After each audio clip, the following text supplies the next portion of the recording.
So in the last segment, we are coming to the treatment approach or the treatment protocol for rheumatoid arthritis.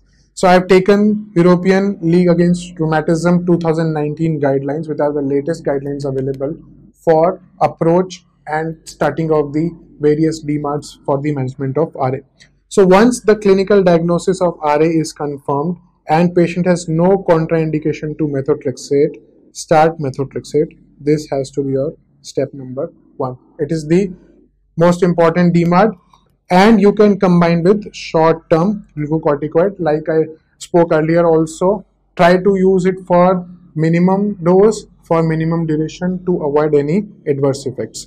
If there is contraindication to methotrexate, like patient may be intolerant, patient may be planning pregnancy or some other issue for which methotrexate cannot be given, then you can consider sulfasalazine, or if the family is complete, you can consider for leflunomide also.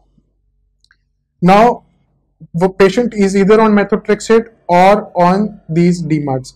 We have to assess at 3 months and then assess at 6 months.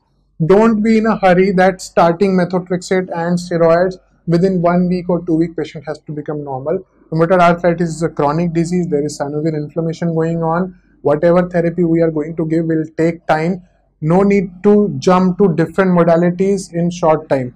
We should document improvement at 3 months, and we have to assess whether the patient has achieved remission or low disease activity at 6 months, like we discussed in the disease activity assessment. So if the patient has achieved this target of low disease activity or remission, we can continue for another 6 months to 1 year, and then we can plan dose reduction with careful monitoring. If patient relapses, go back to the previous dose.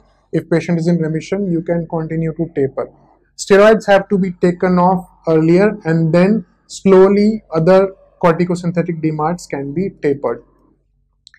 So, but if the patient does not achieve our target at 6 months, then what do we do? So, if the patient has poor prognostic factors like high titer of rheumatoid factor anti-CCP, high disease activity, that means it was not getting controlled with the synthetic DMARDs, joint damage, and we have already used and failed 2 synthetic DMARDs, like patient may be on combination of methotrexate sulfasalazine and has not improved, or has taken methotrexate and then use leflunomide and has not improved, then what to do? You add a biological DMARD or a JAK inhibitor. Now the good thing is in 2019 guideline, they have brought JAK inhibitors above. In previous guidelines, they were after the failure of biological DMARDs, now they are coming up. So add a biological DMARD. That means a patient who is on methotrexate not improving, you can add a biological DMARD to the methotrexate, or you can add a JAK inhibitor to the methotrexate. This biological DMARD can be TNF alpha blocker or B cell depletion, which is rituximab, or we can also consider giving IL-6 blocker, which is tocilizumab. We need not combine any 2 biologicals together, because then the amount of immunosuppression is too high, the chance of adverse effects is very high. There is no recommendation to combine TNF alpha blocker with rituximab, or combining 2 TNF alpha blockers, or combining a biological DMARD with a JAK inhibitor. It has to be either one of them only along with methotrexate. So monotherapy can also be given. JAK inhibitors have been used as monotherapy also. Suppose methotrexate is contraindicated or methotrexate is not helping or patient doesn't want to take, then JAK inhibitor monotherapy can also be given. If the poor prognostic factors are absent, then you can change or add another synthetic DMARD like we just discussed.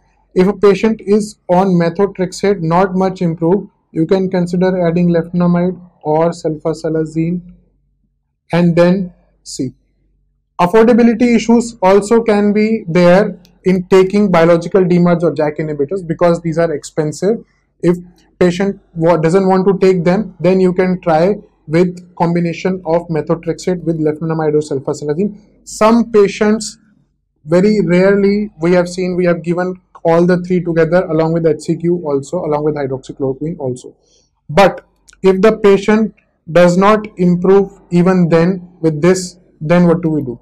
So let us see, our patient has not improved at 3 months, or he hasn't attained our target at 6 months. Now what to do?